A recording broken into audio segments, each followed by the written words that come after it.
It's almost like a religious jihad, more powerful than going for the gusto. Causes people to think. When people think, they question. They question things like, say, the war in Vietnam, or race separation of blacks and whites like they did in the 30s in the jazz clubs, or women's rights, or the Gulf War, or oil wars. It's real simple. You put your loafers on, you put your black socks on, you get in your car, you have your briefcase, you say hi to your neighbors, he mows his lawn just like you do, and things keep moving along in the same direction they always have been. That's why marijuana laws exist.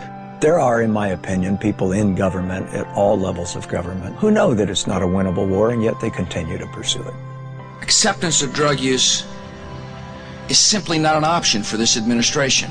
Often we go to debates and it's a police officer debating us. Okay, the police are supposed to enforce the laws. They should not be arguing for or against laws. That's not their job.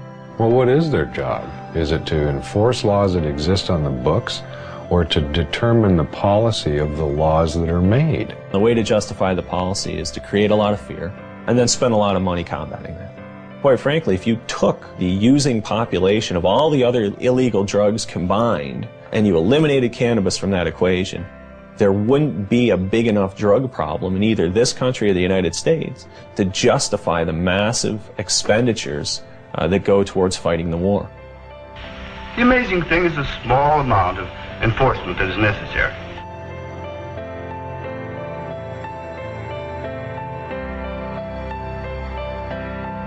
$400 million is spent annually in Canada arresting and prosecuting marijuana crimes. The total budget in Canada for all drugs is $500 million. That means 4/5 of the drug budget goes towards arresting and prosecuting marijuana users, leaving 1/5 for crack, heroin, coke, crystal meth, the date rape drug, whatever. The drug enforcement industry is big business. It's self-perpetuating. It relies on taxpayer dollars. And so it's an endless battle that the DEA doesn't win. They participate in. It's like doing a big budget movie, you know. You get $30 million to do a movie, and then the movie comes out and it doesn't make any money. But someone made $30 million. Every once in a while they'll show a guy, you know, posing beside a big bunch of marijuana, you know, this is the DEA money at work. It'd be like asking loggers about saving trees, you know what I mean? This is where their mainstay of their cash flow comes from. The campaign will continue until every available known plot of marijuana has been eradicated. We've got to live with it, doing the best job we can. Even if it's a bad job? We're all carrying a pretty impossible load, Miss Gibson. There are many, many police officers, however, who believe that it ought to be legalized, regulated, and controlled. They see the hypocrisy between our existing laws relating to alcohol and marijuana in their day-to-day life, shift after shift after shift, and they get it. But they don't want to lose their jobs. They don't want to lose that promotion to sergeant or the assignment to detectives. They want to be a chief someday, and they don't want to piss off the people in power.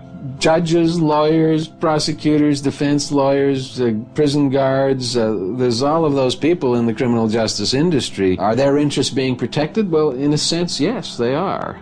Defense bar, similarly, we make money. The more things they prohibit, the more money we make. Sorry I'm late, Kent. I was delayed in court.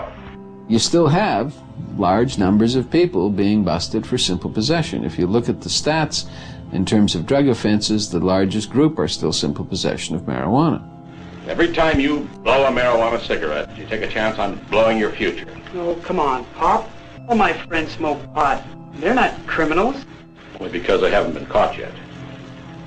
If you do drugs, you will be caught. And when you're caught, you will be punished. 750,000 Americans every year are charged with pot possession.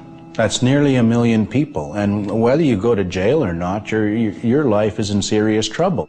And that number of annual arrests for marijuana now rivals the number of arrests for murder, rape, robbery, and aggravated assault combined. You will never get over a conviction. A conviction will track you every day for the rest of your life. For instance, do you remember that guy that used to smoke but didn't inhale? Former President Bill Clinton. This is not a big issue with me. I never even had a drink of whiskey till I was 22. Now, if Mr. Clinton handed me that marijuana cigarette when he was standing in a circle with us, it wouldn't have mattered whether he inhaled or not. He would have become a dope dealer, wouldn't he? Just like all those other people that went to jail. Never to be an attorney, much less the President of the United States. But the marijuana laws protect us. They make our lives safer. They send us the correct moral message. That's how 19 out of 21 nations have gone down the drain before us. Internal decay. The breakdown of moral, ethical, and religious principles. If you've been caught, a young person in the U.S., with so much as one marijuana cigarette, you can't get a loan or grant from the government to go to college. If you've been convicted of murdering somebody or raping someone, no problem. You go right down, they'll give you the loan. I guess the message is it's okay to rape and murder and pillage, just don't smoke a joint afterwards. First thing that John Ashcroft did after 9/11, sent out a strike force to take down the LA Cannabis Buyers Co-op. That really helped national security a great deal. And what else helps national security? Taking down top criminal targets. In 2003, the U.S. government put aside money to do just that. $25 million for the head of Osama bin Laden, $15 million each for the whereabouts of Uday and Qusay Hussein, Saddam's sons, and a $12 million budget to go after one of the most dangerous men of all, this man. Can you tell us what exactly you were charged with? I was charged with conspiring to sell paraphernalia. Operation Pipe Dreams was a brainstorm of Attorney General John Ashcroft. The internet has been illegally utilized to sell these illegal products and to facilitate large illegal businesses operating in the open. A sting operation that busted people for selling paraphernalia to a particular county in Pennsylvania where they were willing to prosecute. Because there's two states, Pennsylvania, Iowa. Void were prohibited. Well, it was prohibited to send it to Pennsylvania and Iowa. A man like yourself that is, an established actor, comedian, you're not a criminal. Like, why do you think they targeted you? Well, because our movies were #1 rentals in America. What our movies did was really show the hypocrisy of the pot laws. In fact, when I went to jail, they had it in the transcript that our movies have influenced children for 30 years and will continue to do so forever. Therefore, I should go to jail. You got to remember, they were going into Iraq, and they needed some diversion as far as headlines go. And they equated the billion-dollar paraphernalia business with aiding terrorists. This was a legitimate company paying taxes. I was just the face on the bone. They charged me. I had nothing to do with the company. I never shipped anything to anybody. It wasn't even his company. He just loaned his name to it.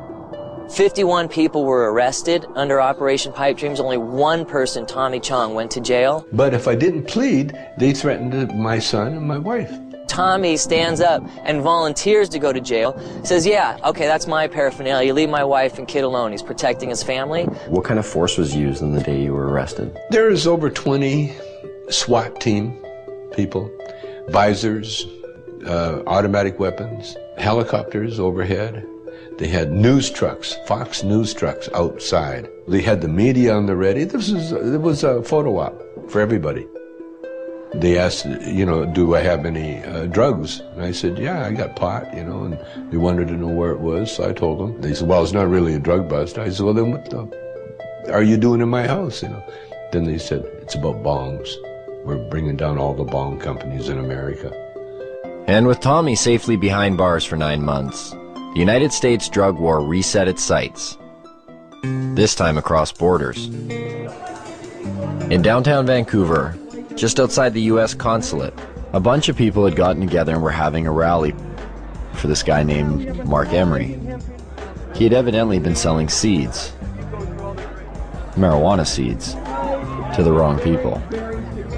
Let me tell you, the DEA wants me because I am very good at what I do. Well, obviously, I'm the most dangerous man alive. Like, really. Like, no wonder I'm facing life imprisonment without parole for something that no one's ever gone to jail for here in Canada. No one's ever gone to jail for seeds, not even for a day. Mark and 2 of his employees are facing life in prison in the United States. Not Canada, the United States, for selling marijuana seeds over the internet. Vancouver police came in here with a warrant for an extradition.